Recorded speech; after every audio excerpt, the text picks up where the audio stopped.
ብዙዎች ስለ ሜሲ የማያውቁትን እኔ ልንገራችሁ የሚሉት ጆዜ ሞሪኒሆ ናቸው። ጆዜ አንድም ቀን አሰልጥኖት ባያውቁም ከዚህ የዘመናችን እግር ኳስ ሜዳ ልዑል ጋር ግን ማንም ሳይጋፈጠው ለመጀመሪያ ጊዜ በተቃራኒ የተፋለሙት እሳቸው ናቸው። የሜሲን ነገር ፊልሚያ በሚለው ብንገልጸው ይሻላል። ወረቀት ከብዕር አሰናድተው ያንኑ ቀን ማስታወሻ ይዘዋል። ጊዜውንና ቀኑን እናስታውሳለን። ሜሲ በአራት አህጉራት ዋንጫ ያሳካበትን ድል ከኢንተር ሚያሚ ጋር ከሰሞኑ ድል አድርጓል። ካፔሎ ስሙን ሰምቼው የማላውቀው ተጫዋች ጉድ ያደረገኝ ብለው ጨዋታው ሳይጠናቀቅ ወደ አሰልጣኝ ራይካርድ ጎራ ብለው ስለ ሜሲ አንድ ያልተጠበቀ ጥያቄ አነሱ። በነገራችን ላይ ይህንን ጨዋታ ሊዮኔል ሜሲ የወደፊት የጨዋታ ህይወቴ መስመር የያዘበት ሲል የሚገልጸው የነበረ ነው። ካፔሎ ምን ጠየቁ? የፔሌን ሪካርድ በኢንተር ሚያሚ የሰበረው ሜሲ አዳዲስ አስገራሚ መረጃዎችን ያካተተው የሃፍ ታይም ስፖርት ዝግጅታችንን እንድትኮመኩሙ ስዩም ፍቃዱ በአክብሮት ጋብዛለሁ። ጆዜ ሞሪኒሆ ይናገራሉ። ብዙዎች አያውቁም። ሜሲ የመጀመሪያ ጨዋታው ከባርሴሎና ጋር ሆኖ ያደረገው ከኔ ቡድን ጋር ነበር። የ16 ዓመት ታዳጊ ሲገባ አየሁና ለራሴ ጥያቄ አነሳሁ። ላሜሲያ ወደ አንደኛ ቡድኑ እንዲካተት ያደረገው ማን ነው? ምን አይነት ብቃት ቢኖረው ነው አልኩ። ላሜሲያን ለማሳመን በጣም አስቸጋሪ ትምህርት ቤት እንደሆነ አውቃለሁ። ነገር ግን በዚያ ትምህርት ቤት ያሉትን ደረጃዎች ጨርሶ በ16 ዓመቱ ወደ አንደኛ ቡድን መድረስ ያልተለመደ ነገር ነው። እንቅስቃሴዎቹንና ኳስ አገፋፉን በአሰልጣኝ አይን አየሁ እና ለራሴ ይህ ተጫዋች የባርሴሎናን ታሪክ ይለውጣል አልኩ ይላሉ ጆዜ። እንደሚታወቀው ጆዜ ሞሪኒሆ ቀደም ሲል የአሰልጣኝነት ህይወታቸውን በባርሴሎና ጀምረው እንደነበረ ይታወቃል። በኋላ ነው እንግዲህ በሌሎች ቡድኖች አልፈው ፖርቶ የደረሱት። በጊዜውም ዳር 16 ቀን 2003 እንደ አውሮፓውያን አቆጣጠር የባርሴሎና ታሪክ የማይረሳ ዘመን መጀመሪያ ነበር። ከሜሲ ጋር በፖርቶ የስታዲዮ ዶ ድራጋኦ ስታዲየም ምርቃት ወቅት በተደረገ የወዳጅነት ጨዋታ የ16 ዓመቱ ሊዮኔል ሜሲ በፍራንክ ራይካርድ ስር ከዋናው ቡድን ጋር የመጀመሪያ ጨዋታውን አደረገ። በጆዜ የሚሰለጥነው ፖርቶ ከባርሴሎና ተገናኙ። ቁጥር 14 ለብሶ ወጣቱ አርጀንቲናዊ ባለተሰጥኦ በ74ኛው ደቂቃ ከ23 ሰከንድ ላይ ፈርናንዶ ናቫሮን ቀይሮ ገባ። ምንም እንኳን ባርሳ በዛ ጨዋታ 2-0 ቢሸነፍም አንድ ታዳጊ ወጣት ለዓለም እግር ኳስ የተዋወቀበትና ጆዜም ልጁ የሚያሳየው እንቅስቃሴ አስደምሟቸው ማስታወሻቸው ላይ ጫር አደረጉ። ግን ከዓመታት በኋላ እሱን ለማቆም ማድሪድ ደረስኩ ይላሉ። ይሄ የእሱ ስህተት ነው የኔ አይደለም ነው የሚሉት ጆዜ። ማን ያው ይህን ድንቅ ብቃቱን አሳያለው ለማለት ይመስላል። ማንም አሰልጣኝም ሆነ ተጫዋች ሊያቆመው አይችልም። ግን ራሴን ተገዳደርኩና ሞከርኩ። ከጨዋታዎች በኋላ በሌሊት መተኛት አልቻልኩም ነበር። ነገር ግን ወደ ጨዋታው ስንገባ ተከላካዮችን የሚያሰቃይ ከሌላ ዓለም የመጣ ተጫዋች አየሁ። እሱን ሜዳ ላይ ጥፋት ፈጽሞ ሜዳ ላይ የመጣል እድሉ እንኳን ከባድ ነበር። ያ የ16 ዓመት ልጅ በስራዬ ውስጥ እነዚህን ሁሉ ችግሮች እንደሚፈጥርብኝ ባውቅ ኖሮ ወደ እሱ ሄጄ ከኔ ጋር እንዲቀላቀል አሳምነው ነበር። እናም በሄድኩበት ሁሉ እሱን ይዤው እዞር ነበር። በዚያን ጊዜ የፈጠረብኝን ውጥረትና ጭንቀት ከመሸከም ይልቅ አሁን ብዙ ዋንጫዎችን ከሱ ጋር አሳካ ነበር ይላሉ ጆዜ ሞሪኒሆ። ከዚህ ጋር የተቀራረበ አስተያየት የሰጡት ደግሞ ፋቢዮ ካፔሎ ናቸው። በኖ ካምፕ ሁልጊዜም ላሊጋው ከመጀመሩ ቀድሞ አንድ ኃያል ክለብ ተጋብዞ የባርሴሎና መስራች በየዓመቱ የሚታሰብበት የወዳጅነት ጨዋታ አለ። ጆዋን ካምፐር ዋንጫ በ2005 እንደ አውሮፓውያን አቆጣጠር ወርሃ ነሐሴ ላይ ከ20 ዓመት በፊት ተጋባዥ የነበረው ጁቬንቱስ ነበር። በአሰልጣኝ ፋቢዮ ካፔሎ እየተመራ በኖ ካምፕ ለወዳጅነት ጨዋታ የደረሰው ቡድኑ አንድ ታዳጊን ግን መቆጣጠር አቅቶታል።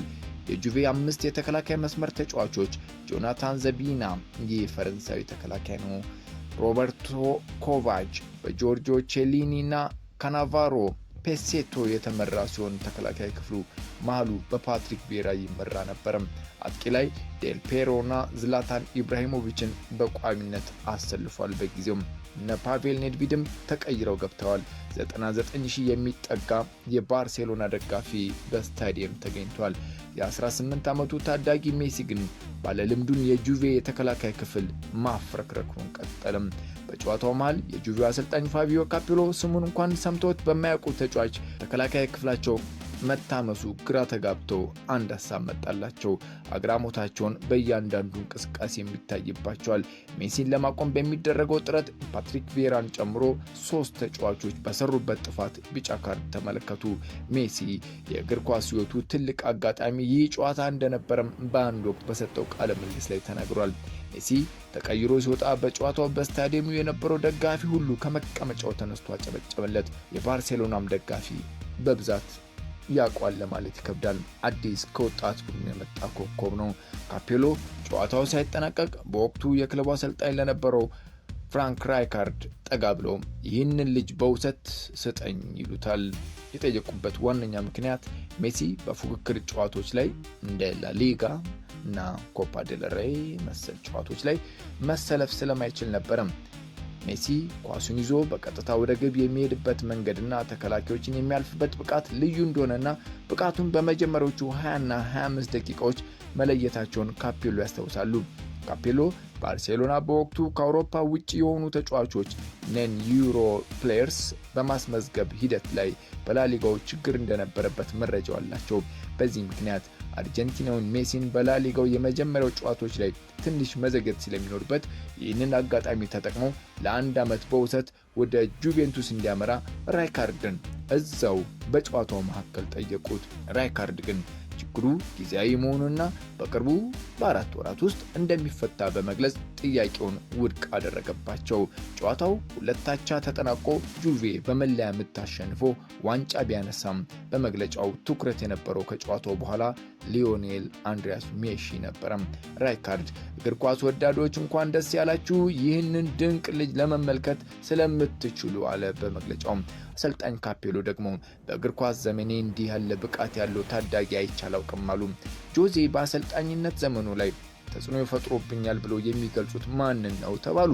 ከታላላቅ አሰልጣኞች አንዱን ይገልጻሉ ተብሎ ሲጠበቁ እሳቸው ግን ያለምንም ማመንታት ሜሲ ነበር ያሉት።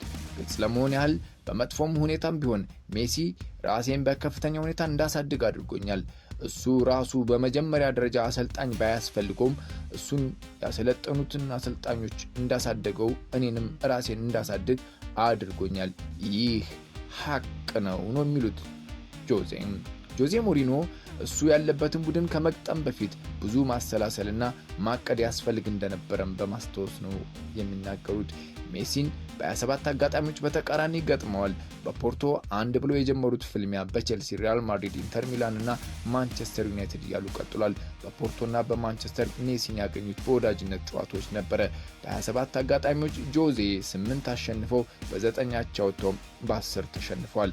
በአሸናፊነት 1 ብሎ ቢጀምሩም እስካሁን ባለው ግንኙነት ግን ሜሲ የበላይ ነው። ጆዜ ማድሪድን እያሰለጠኑ በነበሩበት አጋጣሚ እሱ የእግር ኳስ እግዚአብሔር ነው ብለው ነበር። ሜሲ ከባርሴሎና ጋር የመጀመሪያ ጨዋታውን ካደረገም እነሆ ዘንድሮ 22 ዓመት ሞልቶታል።